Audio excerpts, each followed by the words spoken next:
BSc third year की जो mathematical physics है उसकी फोर्थ यूनिट है, वो पार्टिकल इंटीग्रल वाली है। तो इसमें अपन समझते हैं कि ये पैराबोला कैसे होता है, परवलय कैसे होता है। तो आप पहले ये बात समझिए कि एस स्क्वायर माइनस का 4RT, देखिए एस स्क्वायर जो रहता है वो रहता है del square z upon del x into del y बराबर एस लिखा जाता है, और del square z upon del y square को टी लिखा जाता है, और डेल स्क्वायर जेड और del upon del x square को आर लिखा जाता है। तो वही यहाँ पर लिखा गया है। ये बीएससी सेकेंड ईयर में मैथ का जो था टॉपिक, वहीं का ये टॉपिक है जो कि मैथमेटिकल फिजिक्स में आ गया है, और ये बहुत इम्पोर्टेंट भी है। तो देखिए ये इसको एस माना जाता है। तो इसमें क्या है कि जब एस स्क्वायर माइनस का 4RT जो रहेगा उसके 0 के बराबर आएगा, अगर एग्जाम्पल में देखेंगे तो वो परवलय होता है, इसे पैराबोला बोलते हैं, है ना, पैराबोला। अब एस स्क्वायर माइनस का 4RT से बड़ा है, मतलब ये पॉजिटिव में आता है, पॉजिटिव आता है ये, तो ये होता है अति परवलय, ये बड़ा हो जाता है, ठीक है, 0 से। जो पॉजिटिव होगा तभी तो 0 से बड़ा होगा, तो ये अति परवलय होता है, इसे हाइपरबोला बोलते हैं, है ना।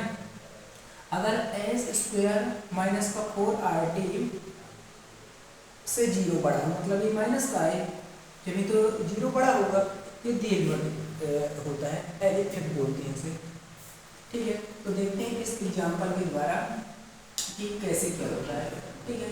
अब देखिए इसमें इसके गुणांक को लिखा जाता है, तो एस का अगर मान लिखें, इसको ABC में भी किताब में लिखा गया है, ABC में इसको मान लिया होगा B, इसको A माना होगा, इसको C माना होगा, तो वही है, ये माना है ना P का RST, उसमें माना होगा ABC, है ना, तो ऐसे होगा। तो S स्क्वायर, S बराबर कितना आएगा अपना 2 आएगा, ठीक है, इसका गुणांक लिखना पड़ता है। अब देखिए, और ये अपन बात करें R की, तो R जो अपना होगा तो 1 होगा, इसका गुणांक 1 है, गुणांक लिखा जाता है, ठीक है। और T जो रहेगा इसका गुणांक 1 रहेगा, क्योंकि इसके गुणांक में 1 है। अब देखिए अपन रखते हैं इसमें एस स्क्वायर माइनस 4RT में ये मान, तो रखेंगे 4RT में, तो एस स्क्वायर का मान कितना अपना दिया गया है 2, तो 2 का स्क्वायर कर देंगे, माइनस 4, R का मान 1 है और T का मान भी 1 है, तो पर रखेंगे तो 2 दूनी 4, और ये गुणा होकर 4 आएगा। जब इसका गुणा होगा, मतलब गुणा ये घटेगा तो आएगा 0। अब देखिए 0 जो है वो एस स्क्वायर माइनस 4RT का मान जो आया है वो इसके बराबर है, तो ये हो जाएगा परवलय, तो इसे पैराबोला बोलेंगे, परवलय, ये परवलय हो जाएगा। अगर इसका मान इसके बराबर आता है तो ये परवलय होता है, तो ये परवलय हो जाएगा। अब देखिए इसके बराबर ये, तो अब इसका जो CF निकाला जाता है, इसका जो CF आएगा, CF भी निकालने को पड़ता है, तो CF निकाल के बताता हूँ किस प्रकार से निकालेंगे इसका CF। तो देखिए इसका CF निकालने के लिए अपन देखते हैं, ये आपके समझ में आया कि परवलय होगा, ठीक है। अभी मिटा दे रहा हूँ, अब देखिए अब परवलय, अब जब परवलय ज्ञात करना पड़ता है तो देखिए इतना बता देता हूँ, परवलय के लिए ये dx अपॉन ऐसे, इसको d लिखा जाता है, d या लैम्डा, कहीं कहीं लैम्डा या फिर d लिखा मिल जाता है, तो इसको ऐसे लिखेंगे, इसको d लिखा, ये 2 बार है तो इसका स्क्वायर में चढ़ जाएगा, ठीक है। डेल अपॉन डेल y, इसको 1 लिखना पड़ता है, ठीक है, इसका मान 1 होता है, तो प्लस लिखेंगे, यहाँ पे लिखेंगे 2, ये डेल अपॉन डेल x है तो इसका मान आ जाएगा d, और इसका मान 1 आएगा, तो ये 1 रहेगा, प्लस करेंगे, इसका मान हो जाएगा पूरे का 1, ये z इसके लास्ट में रहेगा, है ना। तो इस प्रकार से ये डेल जो रहेगा वो इस केस में रहेगा। अब इसके गुणनखंड करेंगे तो d देखिए ए प्लस बी का होल स्क्वायर की सरसंख्या है ये, ऐसे लिख सकते हैं A square plus 2ab plus B square का स्क्वायर, इसको ऐसे लिख सकते हैं। ठीक है, बराबर में 0 रहेगा, जब निकालेंगे तो d बराबर +1 ऐसे लिख सकते हैं और d + 1 लिख सकते हैं। तो जो d के मान आएंगे वो आएगा -1 और ये भी -1 आएगा, 2 -1 आएंगे।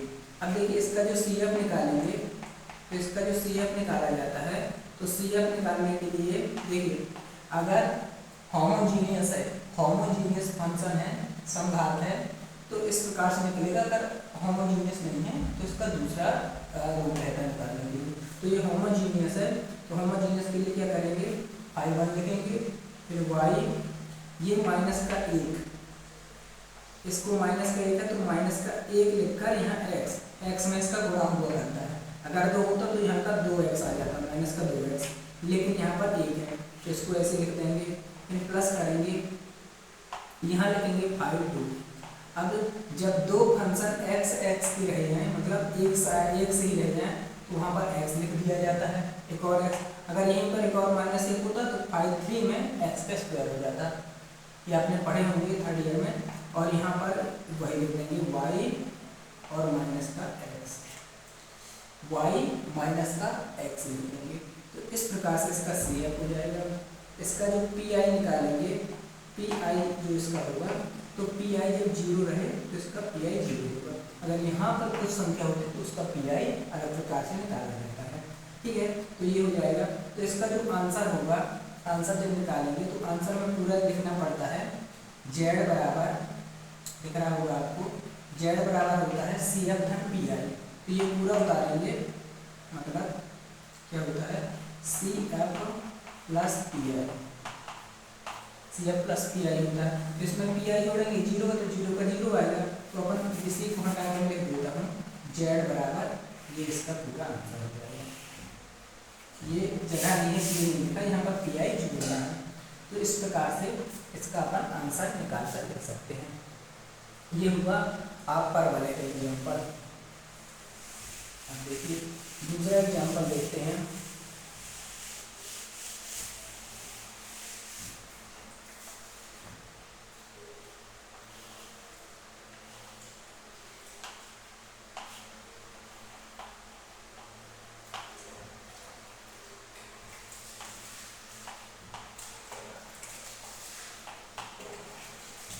ये दूसरा एग्जाम्पल होगा इसका।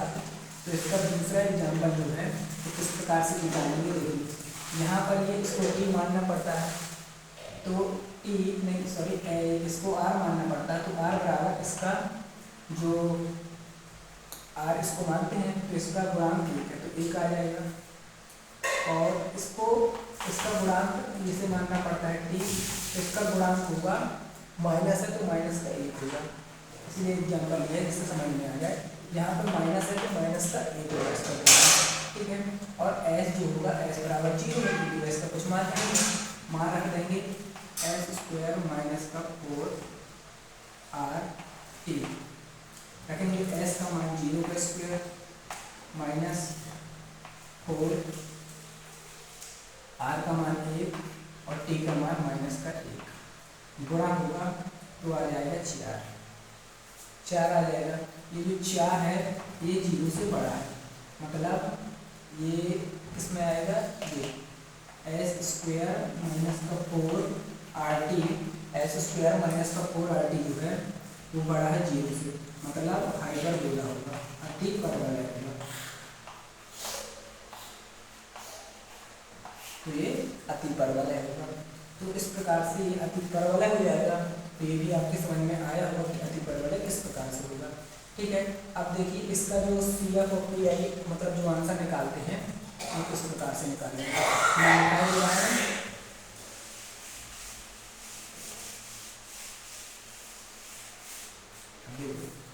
इसको मैंने बताया है, इसको लिखा जाता है d स्क्वायर में है, तो इसका हो जाएगा d² माइनस इसका 1 लिखेंगे, है ना, इसका 1 लिखेंगे। तो इसको 1 लिख दिया। आप देखिए ये 1 लिख दिया, अब ये इक्वल में 0 बराबर जेड, ठीक है। अब ये हो जाती है एक सरसंख्या होती है ए स्क्वायर प्लस बी स्क्वायर की, तो ये हो जाएगा डी प्लस 1 और डी माइनस का 1, ए प्लस बी, ए माइनस बी बराबर ए स्क्वायर माइनस का बी स्क्वायर, मतलब ये एक का स्क्वायर भी इसको लिख सकते हैं, है ना। तो ये होगा, तो डी के जो मान होंगे, तो डी का मान 1 आएगा, माइनस का 1 आ जाएगा, एक डी का मान माइनस का 1 होगा और एक डी का मान होगा प्लस का 1। अब इसका जब सी एफ निकालेंगे तो सी एफ होगा इसका, सी एफ होगा फाई 1 वाई माइनस का एक्स है तो माइनस का एक्स लगा लेंगे plus phi 2 y plus x. इसको अगर प्लस आगे भी लिखा हो फाई 1 मानकर तो कोई दिक्कत नहीं, इसको मान लिया होगा, ठीक है। तो ये हो जाएगा इसका सी एफ, पी आई जो इसका होगा, पी आई बराबर होता है 0, जब इसके लास्ट में 0 रहे तो पी आई हमेशा 0 रहता है, पार्टिकल इंटीग्रल, है ना।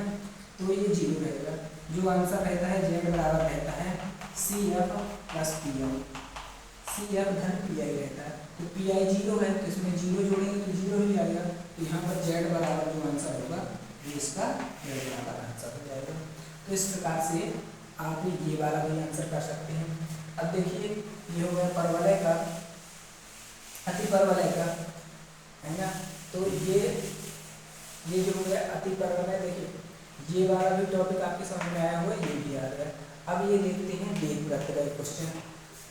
तो दीर्घवृत्त का एक क्वेश्चन देखने के लिए अपन क्या करते हैं, यहाँ पर अपन प्लस कर देते हैं। तो यहाँ पर जब प्लस कर दिया, ठीक है, प्लस कर दिया तो प्लस में इसके आंसर आएगा, ठीक है। तो प्लस में देखिए क्या हो जाएगा, तो यहाँ पर देखिए आर बराबर वही लिखे रहेंगे, आर बराबर आ जाएगा इसका 1 और टी बराबर ही इसका 1 आएगा, आर बराबर 1 आया, टी बराबर 1 आया, ठीक है। अब एस स्क्वायर माइनस का 4 आर टी, एस बराबर तो 0 है, एस बराबर 0 है, एस बराबर 0 है, मान रखेंगे 0 का स्क्वायर माइनस 4, ये भी 1 और ये भी 1, ठीक है। गुणा होगा तो माइनस का 4 आएगा, जो कि 0 से छोटा मतलब 0 बड़ा है, तो ये हो गया एस स्क्वायर माइनस का 4 आर टी से बड़ा है 0, तो ये होगा क्या, ये दीर्घवृत्त का होगा समीकरण, ठीक है। तो ये दीर्घवृत्त हो जाएगा, तो आप ये लिखेंगे दीर्घवृत्त का समीकरण है। अब इसका जो पी आई निकालना है, तो ए सी एफ और पी आई कैसे निकालते हैं देख लीजिए थोड़ा।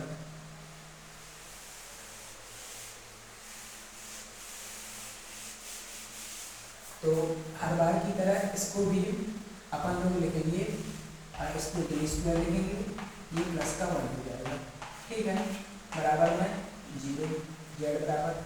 अब देखिए ये क्या है, इसको समझिए, अपन इसको क्या करेंगे, इसको लिख सकते हैं डी स्क्वायर लिखेंगे, अब ये तो समीकरण कोई है नहीं, बराबर एक में ये जाएगा तो माइनस का 1 हो जाएगा, ठीक है, किसी का कोई सा शंका होती नहीं। अब देखिए डी स्क्वायर ऐसे लिखा, ये लिखा, माइनस ये जो होता है आयोटा का स्क्वायर, इसका मान होता है माइनस का 1 ही होता है, ठीक है, इसका मान माइनस का 1 होता है, तो ऐसे लिख सकते हैं आयोटा का स्क्वायर, तो आयोटा का स्क्वायर लिख सकते हैं। तो डी बराबर एक बार आ जाएगा, डी बराबर एक बार आ जाएगा आयोटा और एक बार आ जाएगा माइनस का आयोटा, एक बार आयोटा और एक बार माइनस का आयोटा, इसका है ना। अब देखिए एक बार आयोटा एक बार माइनस का आयोटा आ गया। अब इसका जो सी एफ निकालेंगे तो सी एफ आएगा अपना फाई 1 वाई, अब देखिए ये है माइनस का ना, तो माइनस का आयोटा एक्स, ठीक है, प्लस किया फाई 2 एक भी इसमें रहेगा इंटू में, लेकिन एक तो लिखा नहीं जाता, ठीक है, और फाई 2 लिखेंगे y plus iota x, phi 2 बराबर वाई प्लस आयोटा एक्स, तो हो जाएगा इसका सी एफ। इस प्रकार से इसका सी एफ निकाला जाता है, क्या किया जाता है, वाई लिखा जाता है, ठीक है। अब यहाँ पर क्या है, कि यहाँ पर अगर जो भी संख्या ये वाली है तो इसको यहाँ पर लिखा जाता है। तो मैंने ये वाला पहले देखा तो माइनस का ये होता है एक्स को लगा लिया जाता है, और दूसरी जो संख्या रहती है तो इसको यहाँ पर आई को ये वैल्यू लिख दिया जाता है। तो होगा पी आई भी इसका 0 होगा पी आई, और जेड बराबर जो आंसर होगा ये आ जाएगा पूरा जेड बराबर आंसर। तो मैं आशा करता हूँ कि आपकी ये सी एफ और पी आई समझ में आए होंगे। मतलब ये परवलय, अति परवलय और दीर्घवृत्त। अभी इसका जो हाई लेवल का है, थोड़ा एमएससी की किताब में देखा है कि एमएससी की किताब में थोड़ा इसका हाई लेवल का है, तो वो अगले वीडियो में मैं बताता हूँ। फिर इसके बाद अपन लोग पढ़ेंगे सेपरेट वेरिएबल, और फिर वेव इक्वेशन, और जो 2-3 इक्वेशन हैं उनको पढ़कर ये 3 यूनिट 4 यूनिट खत्म करते हैं।